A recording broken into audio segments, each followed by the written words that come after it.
Update 2. My stepdad turned my family against me. If you haven't watched the first part of this story yet, click the card above or the link in the description. Now for the second update. Alright, sorry for the delay everyone. Work has been busy, and I just got home this past weekend. I sat on that message from what it turns out was, in fact, my stepfather. My curiosity got the better of me, and I called him. I did do what some had suggested, and recorded a call using a different app.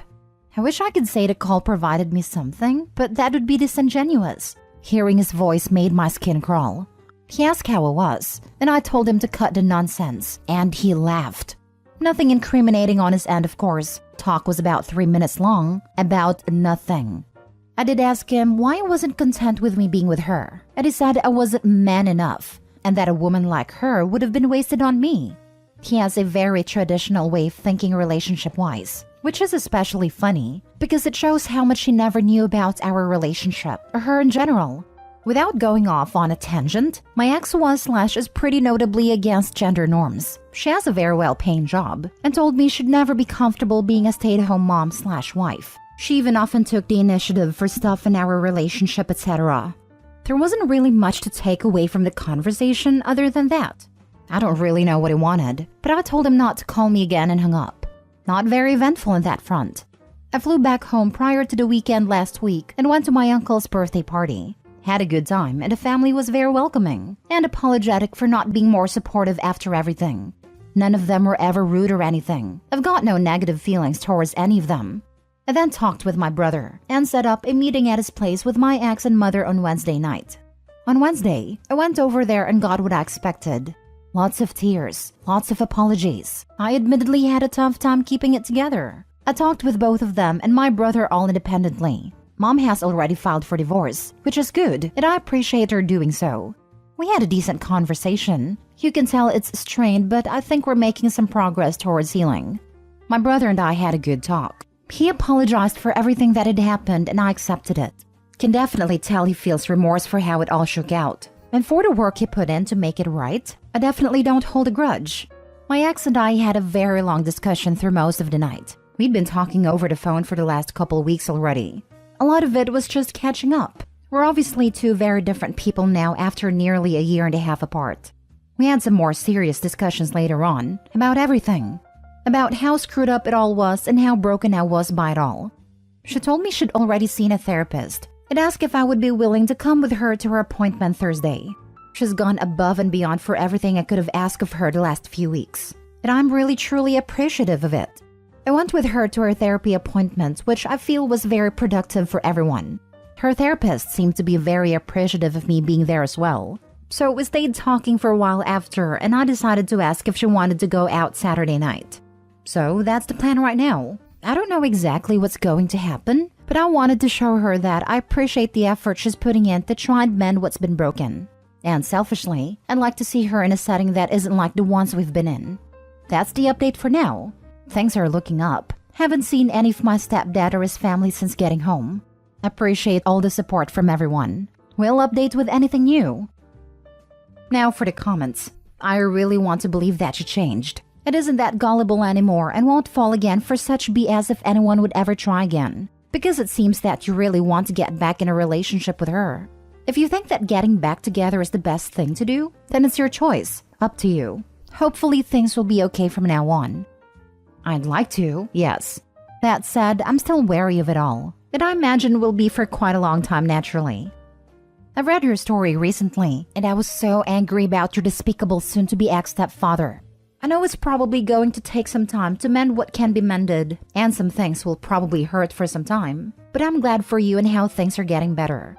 And am I correct in the understanding that your brother is who used to be your stepbrother? Because that's a point in your story that surprised me. As soon as you saw what length he went to reach out to you, you dropped the step. In any case, hope things go better for you as time goes. He is. It was actually accidental at first, but I certainly think he's earned that now. So wait, is brother still dating ex, or did he step back once everything came out? They aren't dating. Went on 2 dates at the suggestion of stepdad, but both felt gross about it.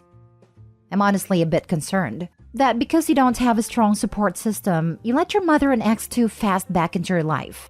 I would never trust them to have my back like a family should, ever again. Mom has already filed for divorce, which is good, and I appreciate her doing so. Why are you appreciative? This is a bare minimum, and mostly self-serving to get rid of a liar. If she didn't do this, she would be a monster. But if she does it, she stays a terrible mother and person. The same goes for you being appreciative of your ex trying to mend things. Not saying they can't change, but I would stay low contact for years to come and see if they seriously want to change. I'm appreciative because they've done all I've asked of them in the past few weeks. I'm communicating and trying to mend some things, but I'm still living across the country. It's more just a timing thing than anything else that I'm home this quick. At the end of the day, I'm not going to be with them because I'll be living so far away. They're gonna have to make that effort, and assuming they do so, I'll give them the time to try to fix things. Next story. Update. A woman I'm dating posted my picture to an online cheaters page. I, 36 male, met Danielle, 33 female, on a dating app and we immediately hit it off. Conversation was super easy for us, so we swapped numbers and spent the next 2 weeks texting and talking on the phone. I explained early on that I want to take my time, because not only am I looking for something serious, but also have work commitments the next few months. I work in tech product sales, which can be very busy. It also involved me leaving the city for a few days at a time. She said she understood and was also looking for something long-term. Great. We met the weekend before Valentine's and had a nice restaurant date followed by dessert and coffee. We finished with a kiss, and I walked her back to her car. It was definitely the best date I've been on since my last relationship. The next day, I called her to say I was looking forward to seeing her again and would plan something when I get back. Now, I live in a major North American city, and from the 15th to 17th, I was booked 3 hours away for an on-site client meetings. I told her about this and let her know that we'd keep in touch. On a Friday I'm due to get back, I get a message from a close female friend asking who I angered. I have no clue what she's talking about, so she sends me a screenshot of my photo on what looks like a Facebook page and tells me it's a private group where women call out men for cheating. It's called Are We Dating the Same Guy? And this particular group is just for people from my city. In the screenshot, multiple people are posting under my picture with mostly harmless comments like, "Oh, I went on a date with him years ago. He was okay." But there were others like, "PM me for the tea." And one woman said, "He's an angry a-hole. Stay away for your safety." Because it's Facebook, I instantly recognized her name as someone I went on a date with the last summer who I had to block after she repeatedly tried to sell me her cat. Absolute lunatic. A few things about me. I am single. I have never been married and my last relationship was over a year ago. I am very selective, and Danielle was the first date I'd been on since the end of summer. I'm also a very private person. I don't use social media and I don't kiss and tell. So the fact that my photo is on this site is mortifying. What makes matters worse is when I got home, I started getting texts from a bunch of other people I know, either laughing at me or calling me a womanizer. As of now, I'm aware that several female friends have seen it. One coworker, my sister, and a woman I know who lives in the same building as me that excitedly grabbed me when I was leaving this morning to tell me, "I saw you in that Facebook group." Apparently, it's a lot more popular than I realized. There's only one person who would have the motivation to do this, so I called Danielle on the weekend and asked her. Initially, she denied it, but after some prodding, that flipped to apparently her friend posting it. Why? Because a few of them had gotten tipsy together on Valentine's as they are all single. My name came up after her friends asked why she wasn't with me that night after the great date she'd told them about. Apparently, me not being around as I was leaving early the next morning for work was suspicious, as was the fact we'd been talking for multiple weeks but she'd never seen my place. She gave them a picture I used on the dating app, and one of them posted it. She told me she was sorry, but that seemed too good to be true. Her last relationship ended due to cheating, and she wanted to make sure I wasn't married or in a relationship. I told her I needed some time to think, and would be in touch. That was Saturday. We've been silent until today when I woke up to dozens of messages from her saying things along the lines of, "I'm so sorry," / "I'm so angry with myself for this." And then the real truth. It was her that posted it. She wanted to come completely clean and apologized for lying, telling me she panicked when I confronted her, but she wants it all out now. She sent me screenshots unprovoked of the PM conversations she was having with women in the group about me. Aside from the one head case I mentioned earlier, there was nothing accusatory. But what I couldn't get over was how they were discussing me in such an open manner. It had nothing to do with whether I was single or cheating. It was stuff like, he took me to this restaurant, he drives this kind of car, this is what his place is like, this is how much money I think he makes.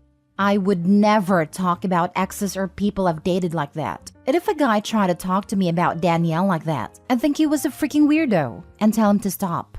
My two closest female friends are divided on this, so I'm here for advice. One thinks that women need to protect themselves against predators and violence, and groups like this are necessary. The other is angry on my behalf, because the presumption of men being posted to that group are that they're cheaters or sketchy. Otherwise, why would anyone even post them there? I really don't know what to do next. I've never had to deal with anything remotely like this before. I like Danielle, but it was one date. She also lied to me about it at first. This seems like a headache, and we've never even hooked up yet. Is she going to get even more paranoid after that? It doesn't feel like we're compatible.